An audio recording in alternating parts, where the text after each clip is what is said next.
Welcome back to another explainer. Today, we're cutting straight through those loud corporate speeches. You know, the ones constantly preaching about family and company culture, and we're running the actual math on the modern corporate ledger.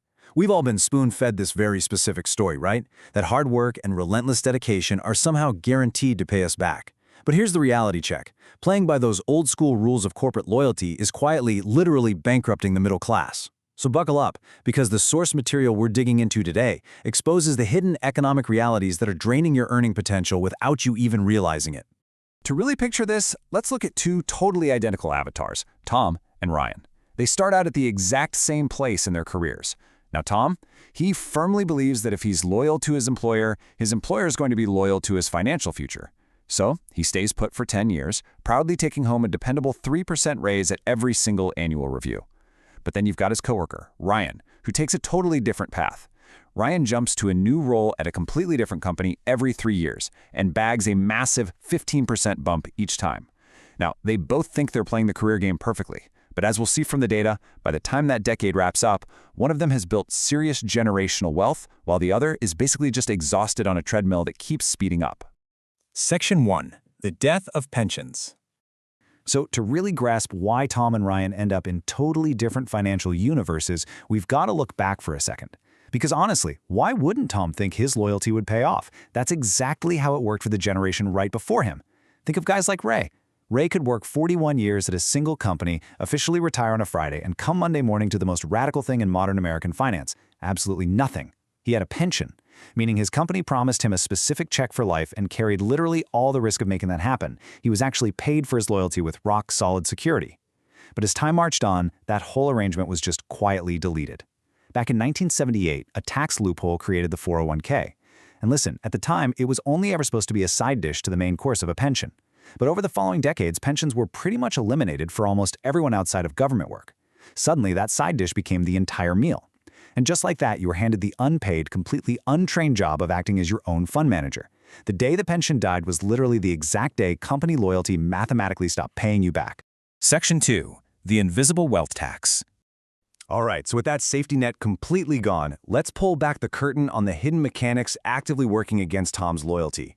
We're talking about a concept known as financial repression. Now, this isn't some huge crash. It's a quiet economic reality where your wealth is just eroded in slow motion.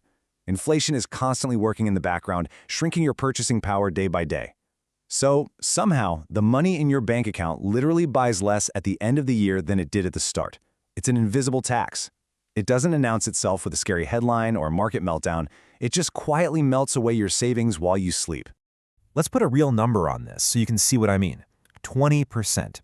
Over the last handful of years, prices in America jumped by more than 20%. I mean, just let that sink in for a second.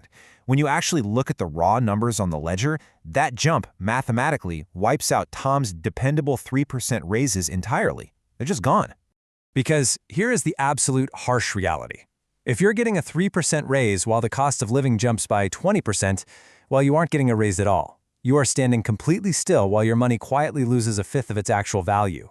We're living in what's called a K-shaped economy. That means the people at the top line of the K are doing better than ever, while the folks at the bottom are quietly coming apart at the seams. And Ryan? Well, Ryan looked at this exact K-shaped reality and realized something absolutely crucial. The only way to jump to that top line was to force a market reset on his own value. He took the initiative to actively increase his baseline, instead of just sitting around hoping a company would reward a kind of loyalty that frankly doesn't exist on their balance sheets anymore. Section 3. The Price of Comfort. Now, let's pause right here. I want to deliberately argue the opposing side of this thesis as strongly as possible because, hey, there's a deeply human, incredibly valid argument for why staying put feels like the responsible adult choice. We have to acknowledge that job hopping carries genuine risk. It's scary. When you jump to a new ship, you lose your seniority, you lose the political capital, and that built-in reputation you worked so hard to establish. Plus, think about when the economy hits stall speed and the job market starts to wobble, shedding thousands of jobs. Being the new guy makes you highly vulnerable. It's that classic last-in, first-out scenario. So if you've got a stable job with a boss you actually like, and you really just want to do your work and go home to your family, staying put offers a profound peace of mind that even a 15% raise might not be able to buy. But here is the crucial point, and it's a tough pill to swallow. Peace of mind is expensive. In fact, It's a trap.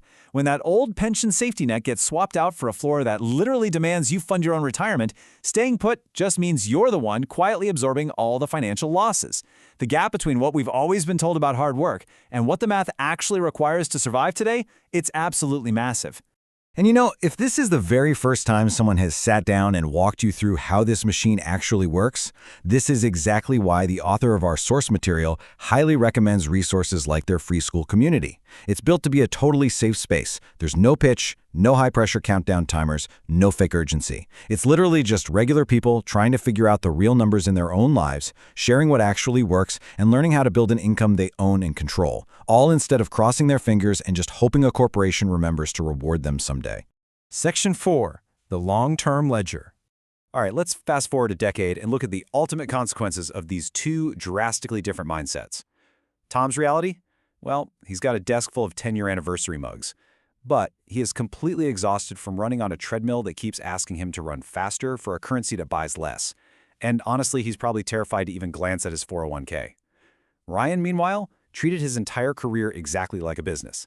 He secured those 15% jumps and, crucially, he didn't upgrade his lifestyle. Instead, he took the boring, disciplined route. He silently routed that massive difference into broad index funds on the first of every single month, totally refusing to touch it, even when the market got a little scary. Over 10 years, just look at how this builds. This one single difference in strategy results in a staggering $500,000 gap in their lifetime earnings.